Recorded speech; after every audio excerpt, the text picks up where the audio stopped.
In this tutorial, we're going to actually find a way to make a hammock stand. Are you ready to take your old trampoline to new heights? Transform it into a one-of-a-kind hammock stand with the help of a couple of wooden posts and some 2x4 wood, and of course the nuts and bolts to put it together. This is an exceptional project that combines creativity, sustainability and craftsmanship, but most of all, it's easy. You can create a unique, sturdy hammock stand. How to design a wooden hammock stand from an old trampoline. This will leave everybody in awe. Let's begin. This is a thing I made about 5 years ago, and I'm still using it today. And I was asked by a friend if I could actually show how I had made this hammock stand. So let's just change our units. And what we've got is we've got this here, which of course is scene properties, and we can actually go into the unit system and change this to imperial. And the reason I'm going to do this is just to make things easier for me when I'm actually sizing stuff. If you press the N key, this will fetch up this panel, and this we'll be using to resize different parts of our model in Blender. So first of all, in today's tutorial, we're going to make ourselves a hammock, and I made my hammock from an old trampoline, an 8-foot trampoline, and I'll just show you what I did. So first of all, I made this from 2x4 pieces, and I also made it from some old fence posts, well not old fence posts, some brand new fence posts, but I just put in a fence and they were spare and left over. So I'm just going to scale this down. So what we've got here, and we've got this in inches, so I want it 2 inches wide, and I'd like it 4 inches high, pressing the 4, and I want this 96 or 8 foot long. Right, looking from the top, so we've got one piece there, and I'm just going to move this 2 inches down. So what we've got here, I'll just show you quickly on some of the things in Blender. So G and X is the go key, and that puts it along the X line. G and Y will put it front to back on the Y, and G and Z will put it up and down. Now, another thing that not many people show you when they're doing tutorials, what this here is your location position. If everything's got mucked up, what you can do is just zero things back out like so, so it just centralizes everything. So I'm just going to move this 2 inches to the forward. Oops, I did that 2 inches back, so -2, and I'm just going to duplicate this once again, Shift and D, and I'm going to move this 4 inches to the back, which is of course plus 2. So we've got a 2 inch gap between there, so let's just actually make it a 4 inch gap. 2, and this one I'm just going to put that 3 or -3 inches and make this +3, and of course that means that there's an actual 4 inch gap in the center. So I'm just going to add in and this is going to be our post. So this post here is it was an 8-foot post, so then again let's say it along the X96, and it was a 4 inch by 4 inch post, but of course I cut it in half down the center just to make it slightly smaller. So let's make that 48, and G and X. Now if this were a complicated model, you'd maybe just duplicate this, but all it is a wooden fence post that I've cut in half. I'm just going to look from the side there just to square it off, G and X, just to move it so it's about square, making a square there. And I'm just going to quickly duplicate this, so Shift and D. So this is the other half of my 8-foot post, G and X, just to move it to the other side. Pressing the full stop will centralize if you're hovering over. One key to look from the side. 9-figure pad, really essential in Blender. I know you can emulate it, but I just don't think it really works. Right, so we've got our hammock stand there, and then to make these, what I did is add another post. Well, I had some bits of post actually, and what I did is it's another 8-foot post cut in half, which make a 4-foot post, and then cut it in half again, which makes a 2-foot post. So Shift and D, I'm just going to duplicate that, and G and X just to move it to one side, and I'm just going to make it 48. In fact, now I'll make it 24 because it's going to be a 2-foot post. And Shift and D just to duplicate it, and I'm just going to G and X just to move it to one side. So what we've got now is we've got our posts. So you've got a 2x4 here, 2x4 here, one 8-foot post cut in half, and then half of another post cut into half again. And suppose you could actually use it for your outriggers as well, but I actually used 2x4s for my outriggers. Just looking from the side by pressing the 1 key, what I'm going to do is move my 3D cursor by pressing the Shift key down and selecting the center of this square here. As you can see, there's like a square made there, and press the 1 key, and then with this selected, I'm just going to object, set origin to 3D cursor, which of course means that now instead of that being in the center of there, I've put it there, so I can rotate this along the Y like that. I'm just going to take it to -45 degrees. Same with this other one, looking from the side, get about in the center, right click. Doesn't have to be really clever with this, because otherwise if you make it too precise it makes modelling really hard. As you can see, the origin point's there, so we're just going to move the origin point, set origin to the geometry, to the 3D cursor again, sorry, and then we're going to rotate that along the Y. So in effect we're bending it like that along the Y at 45 degrees, and voila. What we've got here now is I'm just going to rotate these at about, let's have a look, let's think about this, 30 degrees maybe. And same with this one, we'll make that -30. So we've got that, and I'm just going to move these into place, just roughly, pressing the 1 key to look from the side, and G just to move, oops, if we get the right one selected, and I'm just going to move it so it's about there. Same with the other one. This angle doesn't really matter too much.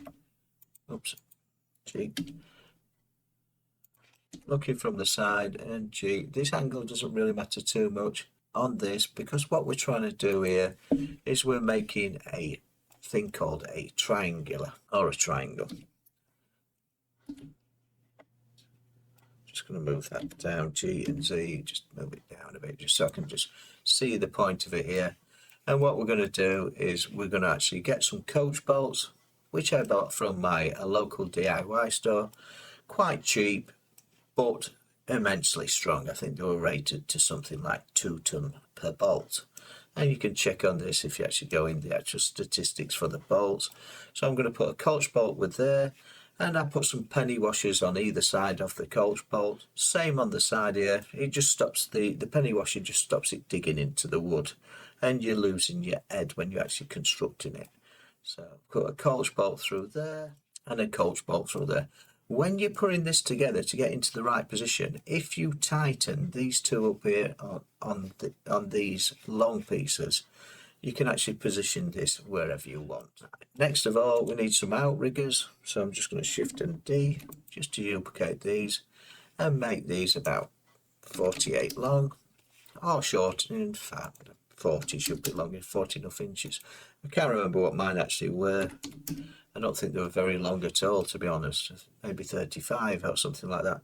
And I'm just going to G and Z just to move it down, rotate it on the X.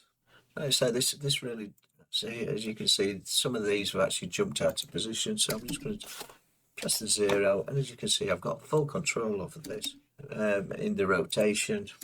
And what we can do is actually rotate this along the X by 90. And rotate it on the Z by 90, and as you can see now we've made an outrigger. Press the 1 key and G and just move it into place like that, and I'm just going to Shift and D just to duplicate this. And now you can actually mirror this, but the reason I'm doing this is just for quick modelling. And I'm from some offcuts from the two before, Shift and D, just duplicate again, and it were 4x4 piece of this.